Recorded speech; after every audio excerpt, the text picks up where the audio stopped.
Hi Virgo, here's your December guidance. You've got the Ten of Wands, Queen of Cups and Four of Pentacles. So I was really drawn, as always, remember I don't read from the book. I know the meaning of the cards, but I just go with whatever comes into my mind, whatever we need to pass on. So I'm really drawn to this card, vote, because it's your first card. But I was also drawn to the boat, needs a little bit of work on. So be really gentle with yourself this month as well. And it might just say, I get the word nurturing. You need to nurture yourself. You're always racing around doing your practical things, but are you taking care of yourself? You know, I also feel like, you know, maybe, you know, at Christmas time, maybe you're playing more of the maternal role, you're running around doing this, doing that, but you may also feel very much more sensitive. Your sensitivity this month may be through the roof a little bit.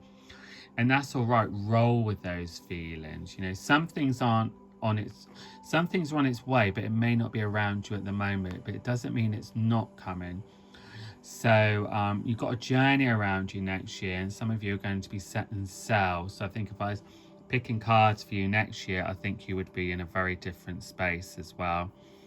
This also says to me there's something to do with some work, some business, or some money things coming around you as well. Maybe there's a bonus. Maybe someone's giving you some money this month, or there's something coming your way.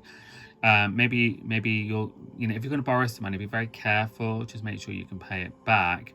But there's something to do with money, and I want to say there's a gift or bonus or something. So I don't know, maybe a big, maybe huge, but whatever it comes, be grateful, because the gratitude could bring in more after around you as well.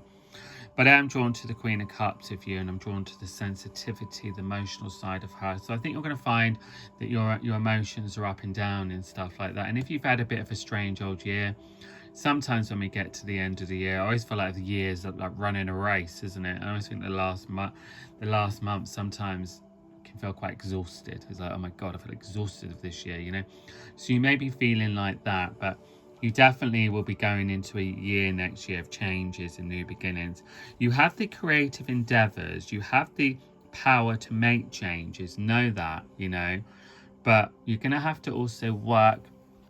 You're going into a phase, I think, so you're going to have to work on your heart area. It's not all about practical stuff, it's about your heart area. How is your heart, Virgo? How do you feel? Do you feel happy in the heart?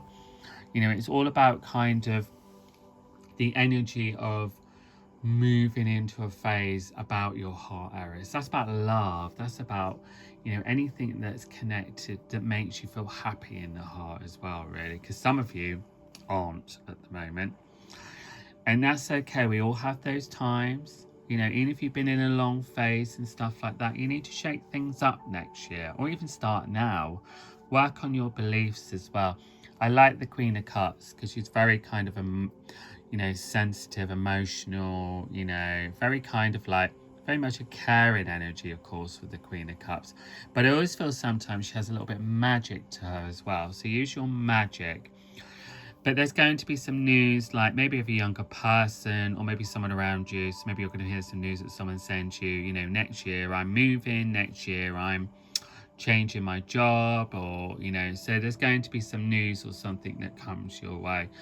But you are in a phase of finding out who you are, what you're about, where you're going. And that's going to flood into next year. When we move into a new year, you're going to be really wanting to make some changes as well.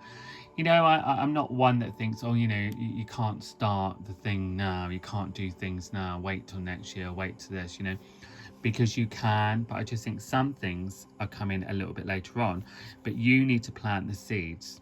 So whatever it is, you need to start planting those seeds and working towards a goal. You need a goal, a different goal, a creative goal, a goal that's taking you closer to your heart. But go gentle this month.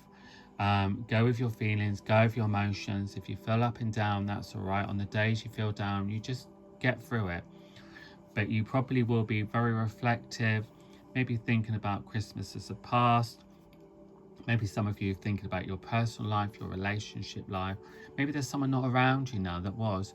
But that's all right, because you've got new beginnings around you as well. And I think when you go into your new season, and I feel like some of you are going to be really wanting to get going as soon as you step into the new year. I don't think you're going to want to sit around and waste not waste or hibernating away for winter. You're going to want a lot more. So yeah, just kind of flow with things and see where you go, but know what you want, and don't be scared to step out of your comfort zone and try new things, especially this month and most definitely next year.